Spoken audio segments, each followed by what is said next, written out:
गेल्या 2 दिवसांपासून भाजपच्या मॅरेथॉन बैठका सुरू आहेत। या बैठका पार पडताना ठाण्यामध्ये अनेक उमेदवार इच्छुक दिसत आहेत। उमेदवाराचे अर्ज आले होते आणि याच कार्यशाळेमध्ये अबकी बार 70 पार असा नारा देण्यात आला होता। त्याचीच प्रचिती म्हणून आता थेट ठाणे शहरांमध्ये विविध ठिकाणी भाजपने बॅनरबाजी करायला सुरुवात केली आहे। त्यामुळे ठाण्यात आता कार्यकर्त्याच्या स्तरावर स्वबळावर लढायची तयारी या बॅनरवरून दिसू लागली आहे। या बॅनरबाजीवर भाजप नेते संजय केळकर यांनी प्रतिक्रिया दिली आहे, पाहूया।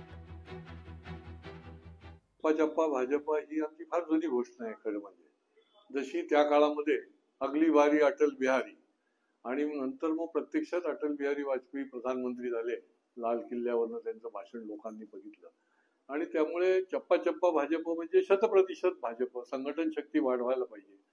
गाव खेड्यापर्यंत पाड्यापर्यंत भाजप पोचली पाहिजे। शहरामध्ये गल्ली बोळापर्यंत भारतीय जनता पार्टीचा विचार आणि भारतीय जनता पार्टीचा कार्यकर्ता असला पाहिजे। त्या भावनेतून ही चप्पा चप्पा भाजप ही आमची घोषणा आहे।